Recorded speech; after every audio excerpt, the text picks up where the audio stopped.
बिस्मिल्लाहिर्रहमानिर्रहीम। अस्सलामुअलैकुम नाज़रीन, मैं हूं शफ़ अशर और आप देख रहे हैं अशर फूड कुज़ीन। उम्मीद करता हूं आप सब लोग खैरियत से होंगे। तो आज हम बना रहे हैं बीफ़ यखनी पुलाव।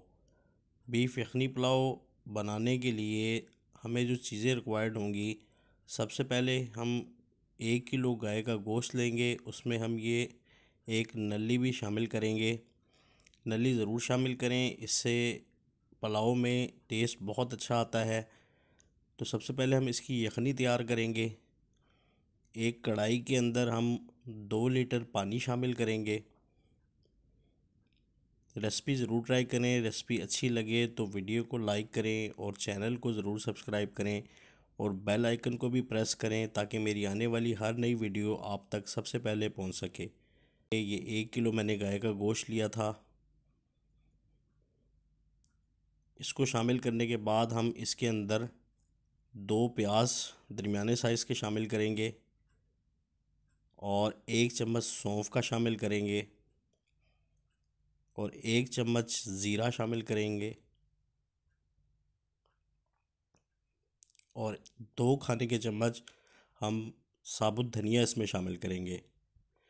और ये गरम मसाला है। इसके अंदर मैंने एक दालचीनी का टुकड़ा, 10 से 12 लौंग, एक बे लीफ का पत्ता, 1 चम्मच मैंने साबित काली मिर्च ली है और इसमें हम 1 खाने का चम्मच नमक शामिल करेंगे। इन सारी चीज़ों को शामिल करने के बाद हम इसे मिक्स कर लेंगे और इसको ढककर तकरीबन 1 घंटे के लिए हम हल्की आंच पर पकाएंगे ताकि गोश्त जो है हमारा अच्छी तरह से गल जाए। हमने खूब अच्छी तरह इसको पकाकर इसकी यखनी निकालनी है।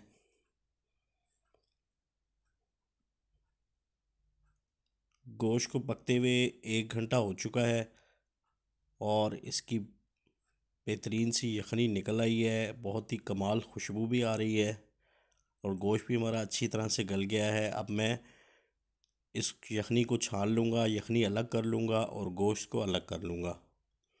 तो अब हम मसाला तैयार करते हैं। तो एक देगचे के अंदर हम सबसे पहले ऑयल शामिल करेंगे। ये 1 कप मैंने ऑयल लिया है, ये हम देगचे के अंदर शामिल कर देंगे और इसके अंदर हम ये मैंने 3 प्याज लिए थे बड़े साइज़ के। ये प्याज हम इसको शामिल करके अच्छी तरह से भूनेंगे। प्याज को हमने गोल्डन ब्राउन करना है।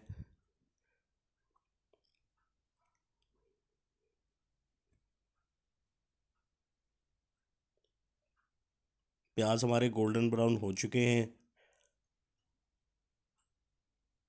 अब हम इसके अंदर टमाटर शामिल करेंगे।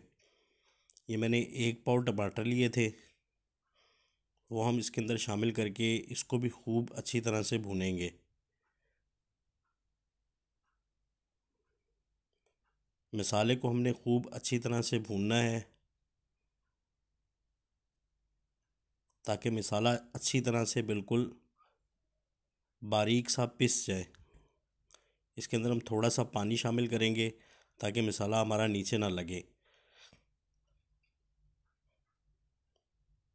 खूब अच्छी तरह भुनाई करें ताकि टमाटर और प्याज इसमें अच्छी तरह से गल जाएं और बिल्कुल बारीक हो जाएं, वरना ये चावलों में अलग अलग नज़र आते हैं। तो इसके अंदर हम कुछ साबुत गरम मसाला शामिल करेंगे।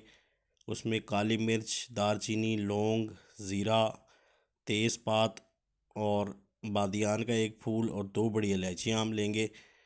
वो इस मसाले के अंदर हम शामिल करके इसको भूनेंगे।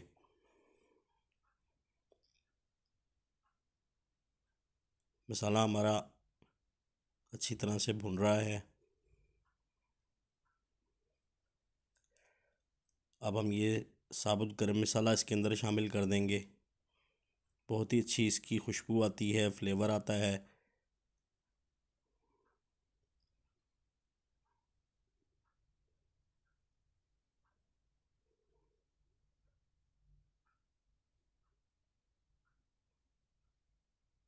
अब हम इसके अंदर 2 खाने के चम्मच लहसुन अदरक का पेस्ट शामिल करेंगे और 2 खाने के चम्मच हम इसके अंदर हरी मिर्चों का पेस्ट शामिल करेंगे। इन दोनों चीज़ों को शामिल करने के बाद हम इसे अच्छी तरह से मिक्स करेंगे और 2 से 3 मिनट इसकी भी भुनाई करेंगे ताकि लहसुन अदरक इसमें अच्छी तरह से पक जाए। इसके अंदर हम 1 चम्मच नमक शामिल करेंगे। खाने का नमक हम ज़रा एहतियात से शामिल करेंगे क्योंकि हमने यखनी के अंदर भी नमक डाला हुआ है।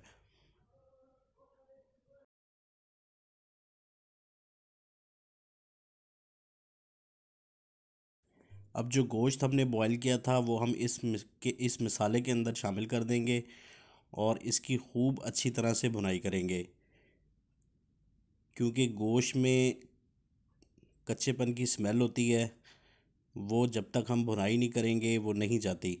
इसको खूब अच्छी तरह से भुनाई करेंगे हम तकरीबन 5 से 7 मिनट। इसके अंदर अब हम 1 खाने का चम्मच पिसा हुआ धनिया शामिल करेंगे और इसको साथ साथ भूनते रहेंगे। और अब हम इसके अंदर 1 कप दही शामिल करेंगे। दही भी इसमें लाजमी शामिल करें, दही से भी बहुत अच्छा फ्लेवर आता है। ये ज़रूरी हैं सारी चीज़ें।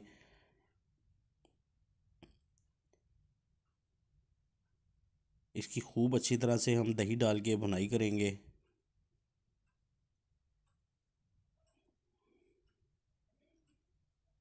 भुनाई हमारी तकरीबन हो चुकी है। अब हम इसके अंदर यखनी शामिल करेंगे।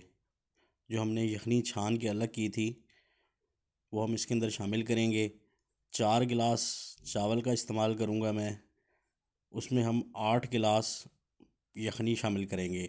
यखनी मेरे पास 7 गिलास बनी थी तो 1 गिलास मैंने पानी का शामिल किया है।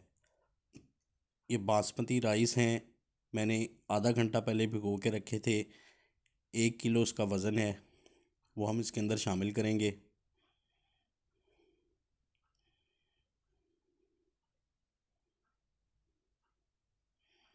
चावलों को शामिल करने के बाद हम इसे ज़रा अच्छी तरह से मिक्स कर देंगे ताकि चावल जो हैं पूरे पतीले में फैल जाएं।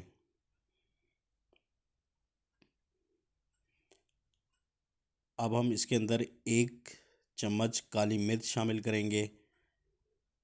इसमें कोई लाल मिर्च वगैरह हमने शामिल नहीं करनी और 3 से 4 हम इसके अंदर हरी मिर्चें शामिल कर देंगे और इसे मिक्स कर देंगे अच्छी तरह से।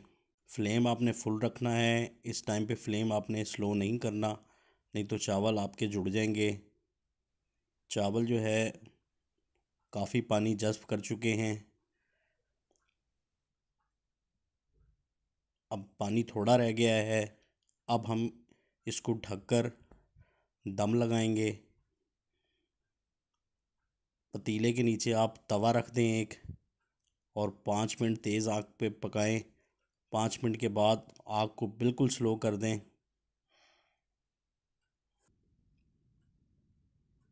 दम हमारा कंप्लीट हो चुका है, 20 मिनट हो चुके हैं। तो माशाल्लाह चावल हमारे बिल्कुल रेडी हैं। बहुत ही कमाल की खुशबू आ रही है, बिल्कुल देगी यखनी पुलाव की तरह है। अब मैं इसे डिश आउट करता हूँ। बहुत ही ज़बरदस्त लजीज यखनी पुलाव तैयार हुआ है हमारा बीफ का। तो जी माशाल्लाह अल्हम्दुलिल्लाह बीफ का यखनी पुलाव बिल्कुल तैयार है। शेफ़ अशर को इजाज़त दें, अपनी दुआओं में याद रखिएगा। अल्लाह हाफ़िज़।